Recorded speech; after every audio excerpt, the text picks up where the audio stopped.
Hello and welcome to the Sunshine Parenting Podcast, where each week we talk about ideas for raising kids who become thriving adults. I'm your host, Audrey Monkey.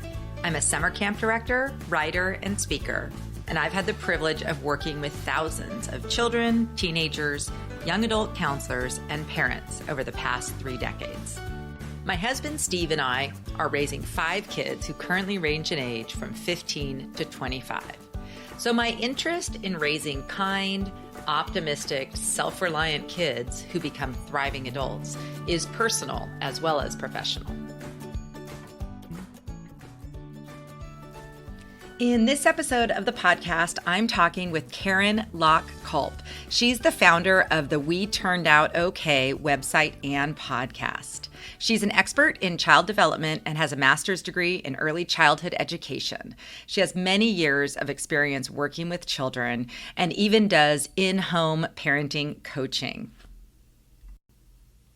In this episode, we're talking about her new book, 10 Secrets Happy Parents Know: How to Stop the Chaos, Bring Out Your Child's Good Behavior, and Truly Enjoy Family Time. For more information about Karen, her book, and her website and podcast, visit my website at sunshine-parenting.com and search for episode 69. I hope you enjoy my conversation with Karen from We Turned Out OK. Well, I am thrilled to have Karen Locke-Culp back on the podcast today. She was on, I'm not sure which episode, but I'll look in the show. We'll put it in the show notes so that we know you can listen back to our last episode together. But today we're talking about something really exciting. Karen has a new book out. It's called 10 Secrets Happy Parents Know. And I'm thrilled I had a chance to read it. It's a pretty quick read with so many nuggets of great information for parents. So welcome, Karen. Thanks for coming back on. Oh, thank you so much for having me. It's really great to be back on. So Karen, for those who missed your last episode that we had together, can you just tell a little bit about your background and especially talk about the parent coaching you do, which is really interesting to me? Sure. I am a child development expert first and foremost. And in that capacity, I help parents figure out why their kids do these crazy things that their kids do. And I always say I help parents get good behavior instead, change their child's bad behavior to good behavior, feel happy inside themselves in terms of inside the parents, and truly enjoy time with their kids, because you do get that sense that, I don't know how it was for you, Audrey, as you were becoming a parent. You're a mom, right? Oh yes, I have 5 kids. Yes. Isn't that funny? Like we've talked. I'm sure we've talked about it, but I can't. Anyway, I don't know if you felt this particular dread, but the dread of spending time alone with your child, of being ultimately responsible, is something that I really struggled with as a parent when I was a younger person and when my kids were younger. And what I do is help parents not feel that way, I guess. Yeah, just like enjoy their time more with their kids. Exactly. And I do that everything I do is located at WeTurnedOutOK.com. And actually, this is an aside, but I am setting up a post for the 1st of January, because my episodes always come out on a Tuesday. And on the 1st of January, I have an episode out that is about, I wanted to share a success story, just, as people are kind of climbing out from under like the holiday insanity. And I ended up using the phrase that I wanted people to hear this person's success story because it helped them turn out okay. And then I basically said, this is something I never, ever, ever used. I made a choice that I would never use that pun. And this is the very first time I've ever used it. Well, I mean, ultimately it's kind of funny, but what we want for our kids is for them to turn out okay, to become good people. So your title of your podcast and your website is quite appropriate and really fun. And actually, we should just mention that you have a podcast. And on the podcast, you do a combination. You sometimes share tips on your own, and then you also interview guests, because I know I was on one time as well. You were, and once in future guest, my friend, because you're coming back. So let's talk about the book, and it's divided into 2 parts, and I have it in front of me because I read through it. The first part is finding the good behavior within your child. And the second part is about truly enjoying family time. So what do you find yourself from this book talking about most when you're talking to people about it? What are the kind of things that are really resonating most, do you think, with people? So two things. First of all, in the very beginning of the book, I share the story about the day that my husband went off to work and left me alone with our 5-week-old. And it was the first time I'd been alone with him, because between my husband's taking time off, my in-laws, my mother-in-law was here, my parents came to visit. And now there was this day where I was like, oh my God, it's just me and this person. Like, what am I going to do? How am I going to fill up this time? And so I share people, that story is really resonating with people who are like, wow, if you could feel this way, it makes me feel better. Yeah. The other thing is, I talk in the book about these things that I do on a weekly basis, actually, in the We Turned Out Okay Facebook group, which is I teach a phrase. Sometimes it's a phrase, sometimes even it's just a single word, and I call them magic words for parents. And I share some of them in the book. And they're like, a lot of times what we have trouble with is in the moment. Like, what do you say that's going to be the right thing to say? How do you not lose it or say something that you'll regret, right? And the magic words for parents is all about that. So yeah, I really enjoy those. Yeah, I really enjoy those. Yeah, I don't catch all of them, but when I can, I do. And it is kind of true, because it's almost like for parents, just you have to sort of repeat and get in the habit of certain phrases or words that are going to help you, kind of like you said, not just get all upset and lose it on your kids. It's funny because lately I've been focusing on a couple different questions to ask kids. So instead of like jumping in and solving their problems, just saying, so what are you planning on doing? Or what do you think you're going to do? So instead of just, because it's like our automatic response, since we're more experienced and kind of know what we think our kids should do because we are grown up and we have practiced and learned ourselves.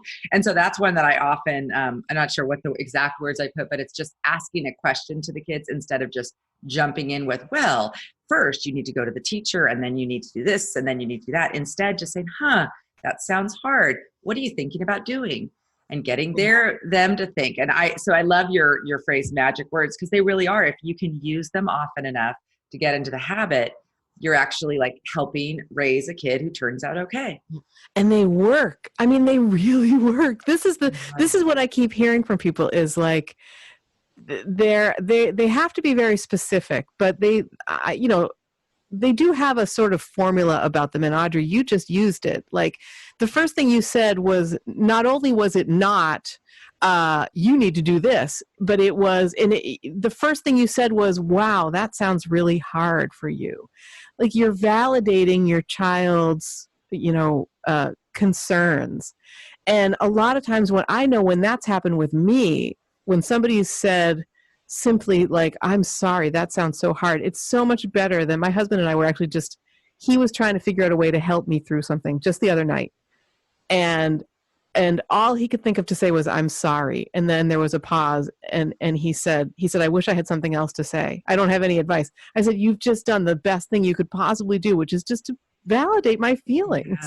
Oh my gosh, that is so true. I think that's what we all need. Always it's like just to know that we're seen, someone hears us, we're like, we mean something to them. That's yep. Beautiful. Yep. Well, what I really want to ask you about, because I love the story in the book, and I love that you do coaching and actually get to sometimes go into people's homes and help them. It kind of reminds me of that TV show, Nanny 911 from years ago. So like that a little bit. Yep. Yeah. So tell me about kind of when you do your coaching, like, what do you usually do? How old are the kids generally? And what are some of the common things that you end up helping people with? Well, this has been such a blast. This is something I started in 2018. So if you happen to live in the I only just started this year. I didn't know that. Okay. If you happen to live in the, within, I would say I go, an hour's drive sort of. I help people figure out, mostly it's had to do with like weeknights. A lot of times it's been working parents whose home lives are just nutty, and one of the things that they struggle with most is, how do I handle weeknight chaos. Actually, I think that was the subject the last time I came on your show. Right. We were talking about weeknight chaos. And the people that I usually work with, because my background is in early childhood education. I'm a child development expert, which means I'm actually a human development expert, which means I focus on, I know a lot about the whole life cycle from pre-birth through the end, kind of a thing. And but my favorite area and the one that I think I know most about is say preschool age kids, so 3, 4, 5. And it's cool too, because this is the age at which kids you show up at their home and they don't care why you're there. They're not suspicious. They're just like, okay, here's this person. And I found that I can really fade into the background and hear and see, just observe a lot that is super helpful for parents. And what they'll do is we'll talk afterwards, and they're just blown away by like the things their kids are trying to communicate, because a lot of times that just gets lost in the dinner time, bath time, bedtime kind of craziness. So that's what it's about. Okay, well, you didn't say where you are, because if people want to be 1 hour from you, where are you? I am in Eastern Massachusetts, so I'm just outside of Boston. Okay, so kind of Boston area. Yeah. If you need some coaching, some one-to-one. Yeah, I love that. It's kind of like you're an anthropologist going into looking at a family. And a lot of times just getting that outside perspective is so important. I find with so many things that, whether it's writing or whatever else, when you're too close to it, you can't really see the things. So getting someone else who can come in and kind of observe the interactions and maybe see those things, how valuable that is. Well, that's exciting. Is that something that you're going to continue doing, and you want to grow that part of your? Oh, I hope so. Absolutely. I learned so much from it. I mean, I have learned. I mean, I've done it multiple times now, and every time I go into a home, I guess I should say the first time I shared the story in the book. One of the first times that I went into a home, I didn't even know what the problem was. Like it took me some time to process it. Like I went home, I basically said to them, I want you to spend 10 screen-free minutes a day as a family. That was my recommendation. And I didn't even know why I was recommending it. And then I sort of got home and I realized it's because there's so much noise and mess that no one is communicating with anyone else. And I knew that what they need instinctively, I knew that what they needed was to be able to look at their kids and go, oh, wow, they just said this. That's so interesting. Like, and just to have it not have any pressure, just a relaxed time to just be together. And that was super helpful. Everything else came from that, which is why I talk about how communication cuts chaos. Yes. Yep. That's your secret number one. Yeah. So you have 10 secrets in the book. And like you said, that's the first one. Communication cuts through chaos. As you were talking, I'm just thinking, I feel like this lack of attention for other people is not just for parents. I mean, I think we're all feeling that. It's a huge gift when someone just listens to us, looks at us, isn't distracted while they're talking to us. And so, for our kids who've never experienced a world other than one just saturated with everybody all busy and on their screens, I've talked about that with in my one of my blog posts. I think is something about like giving kids your full attention. Yeah. Even if it's just for a couple minutes a day, it's hugely valuable. And I think a lot of what you say in the book is so true, that many times kids are just trying to get our attention, to share something with us. And maybe they're not the best at saying what it is they want attention for, but a lot of times their behaviors are simply because we're distracted. They're trying to talk to us and tell us something. Yeah. One of the magic words actually that didn't make it into the book was given to me by another guest on the show. Her name is Shannon O'Brien. And I don't remember what her book is called, but it's about sort of figuring out work and life. Like how do you create a life as a mom, as a worker, as an employee kind of a thing, and have it be enjoyable. And one of the things I interviewed her when I was first starting the Magic Words, and she actually, we hit stop and she said, can I share some magic words that you could share? And I hit record again so she could bring them onto the show. And she said, when you want your child to like know that you love them, what you can say to them is, what can I do for you right now? Like, I've got a couple of minutes. What can I do for you right now? And she says that with her kids, it's been as simple as, it's a very unexpected oftentimes. Sometimes they just want a hug. Sometimes they want you to sit and watch them play their video game for 10 minutes. Like, it can be so not what we thought, but it's wonderful. And I have used those magic words in my own family. And it's just, again, like you're saying, it's just so wanting to be validated, wanting to have somebody recognize them. And so when your child says to you, will you watch me play this video game? They're showing you their heart, you know? Right. Because they're wanting to share what's important to them. Exactly. Yeah. So those are some magic words. What can I do for you right now? I feel like that works with spouses and coworkers and everywhere else. I bet most of your magic words would be helpful with almost any relationship, I'm guessing. I would think so. I mean, some of them are about like what to say when your child is jumping on the couch for your attention.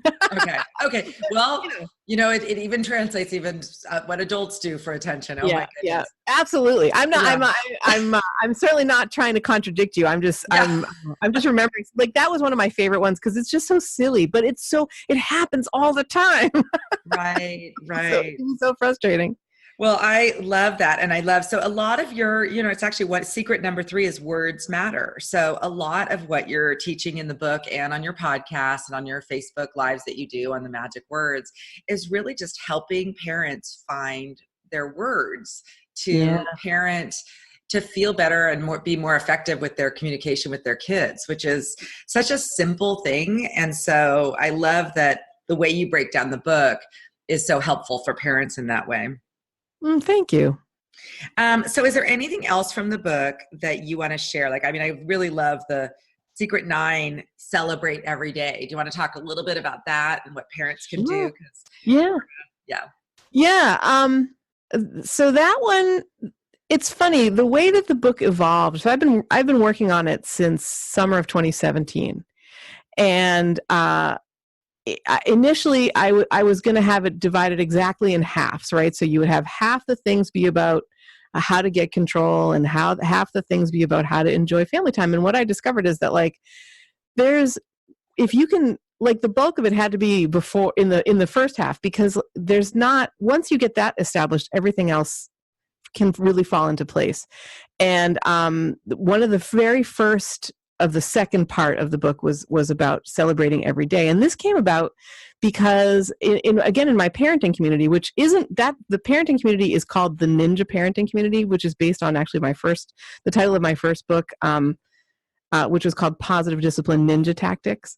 And people love that idea. But so I've got the podcast and the website are called We Turned Out Okay. But the Ninja Parenting Community is where a lot of this stuff kind of gets talked about and happens. That's the exclusive private coaching community. And it comes up with like year-end celebrations or birthdays where parents are writing in and they're like, oh my God, my kid I'm so tired. It's only, October 1st and I already feel like I don't want Santa to come, because it's so hard on kids to celebrate, these long-term celebrations can be really, really hard on them. And instead, what I recommend is that we just literally celebrate every day. Kids can find something joyful in every single day. And I think that's something we can learn from them. So I hope that comes across in the book. I think that it's not just us teaching our kids valuable things. It's us learning from our kids. Yes. Yeah. I can't remember where it was. It was many years ago when I was a new parent. I went to some parenting talk and they talked about what kids remember from their childhood. And, we always think it's like the big things, like, oh, the big birthday party that you had or this, that, and the other. But really what they remember is more the day-to-day things that you did. And, like if you can build in just fun family times together that happen weekly or every day, that's really meaningful. And that's what kids will remember. Like, oh, remember how we always used to, eat popcorn on Thursdays, or I don't know, whatever it is. It doesn't have to be big, fancy things to be memorable. So I really love that.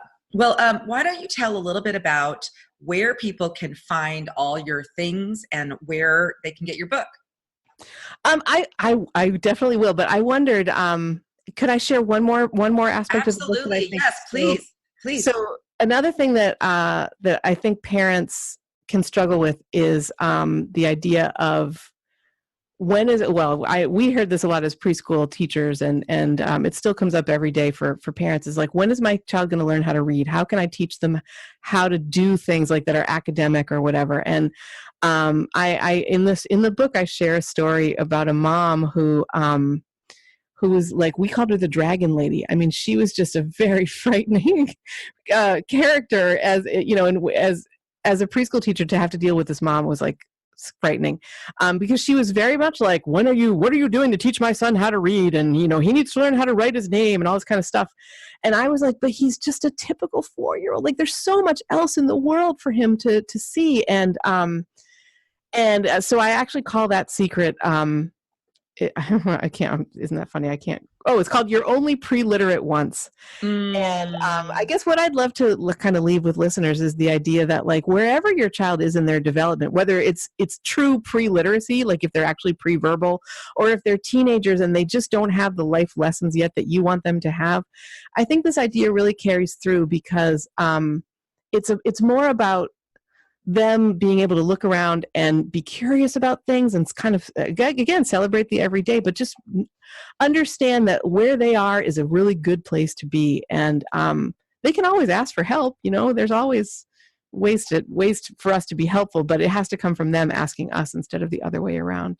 Does that make sense? Yes. And I actually, when you were talking, I was just thinking it's not just with reading, it's kind of with everything, especially when you're just parenting your own kids. And so you have this kind of very, like, you're really focused on, oh, wait, they're this age, I want them to learn this. And I think it's really helpful to, first of all, have friends and a community who have kids different ages and older than your kids, because I always found it really helpful. Like, my sister has kids a couple years older, and I have, a couple friends. It was good to be able to just say, hey, what is going on with this? What do you think about this? And it's like they have a better perspective when their kids are older. They know, like, I mean, I remember, people are really focused on like potty training. And in the end, it doesn't matter when your kid gets potty trained, and no one cares. They all eventually learn how to use the toilet unless they're like disabled. So it's like, but you're very fixated on it when your kids are that age. And I feel like it's kind of like that with everything.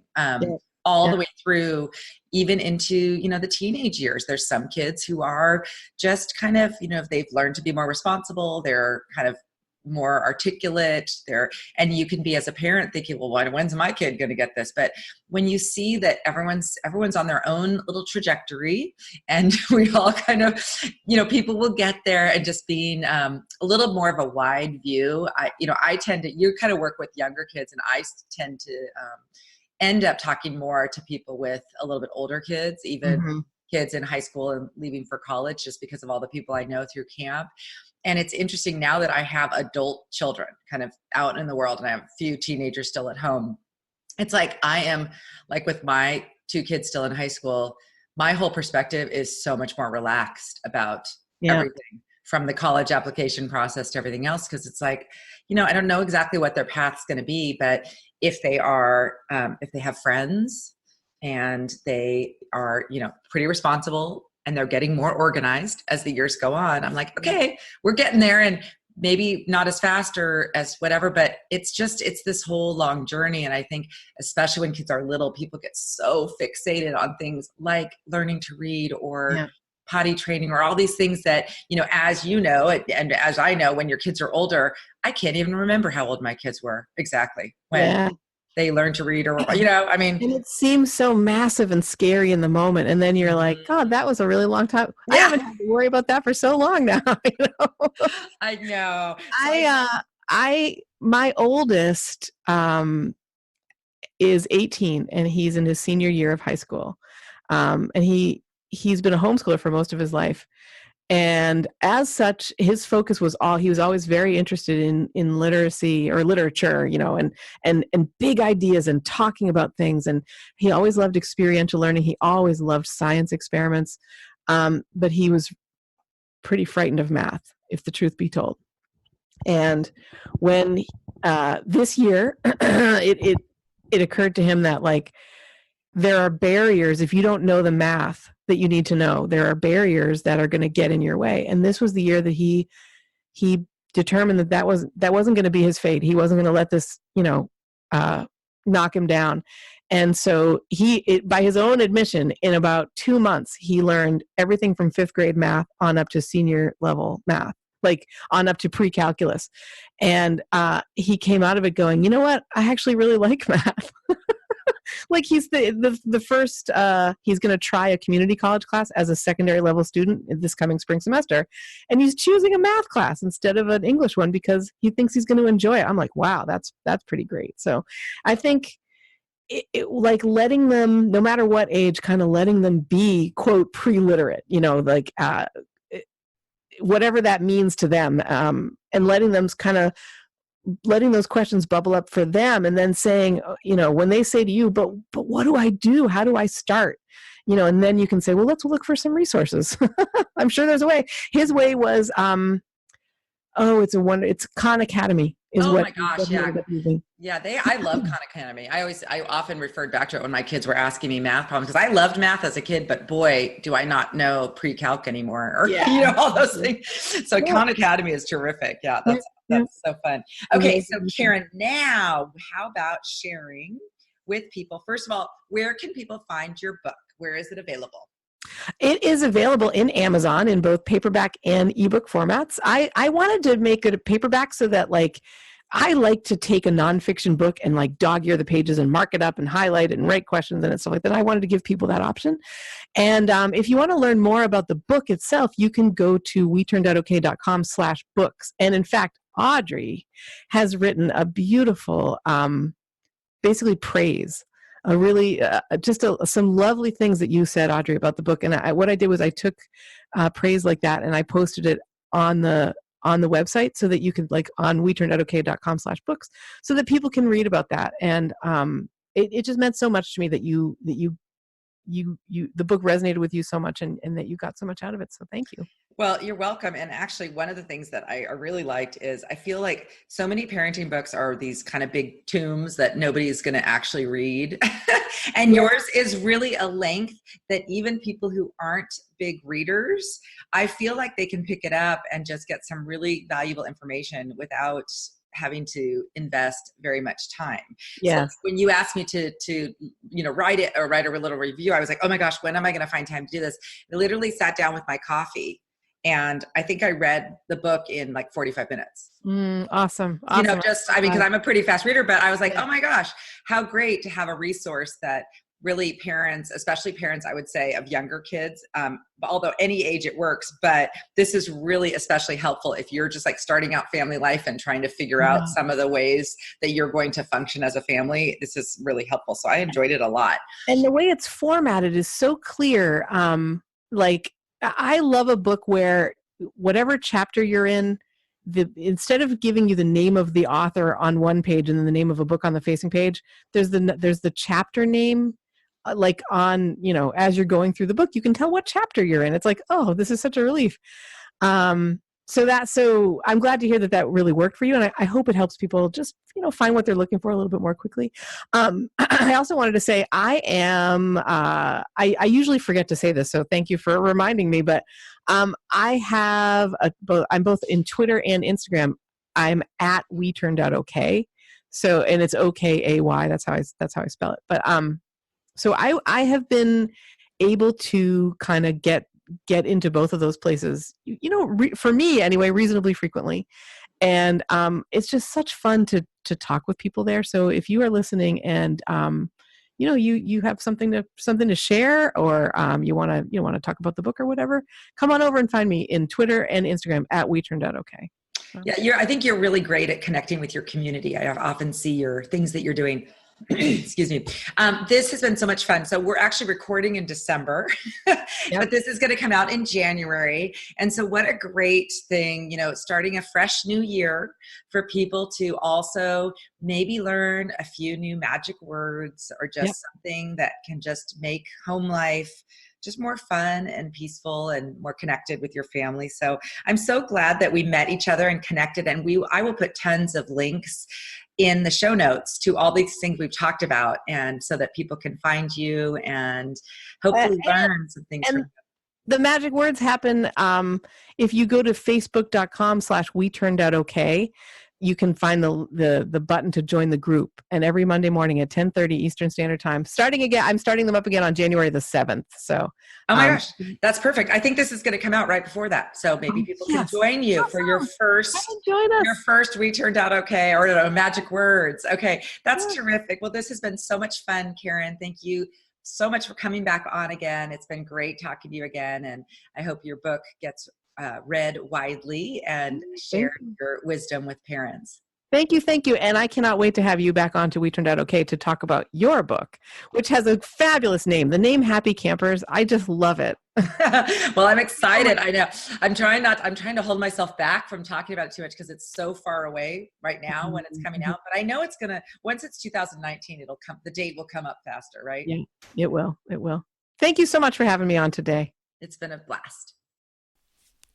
Thank you so much for joining me for this episode of the Sunshine Parenting Podcast. I really enjoyed chatting with Karen again, and I hope you learned some new skills and ideas to take home to your family.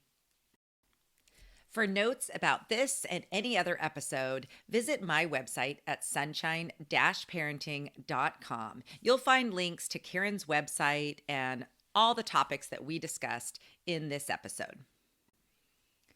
While you're on my website, I'd love to invite you to join me as one of my email subscribers. Each week, I send out an email with links to my most recent podcast episodes, blog posts, as well as books I'm reading and other information that I'm finding helpful and interesting. So please join me if you're interested in receiving my weekly email.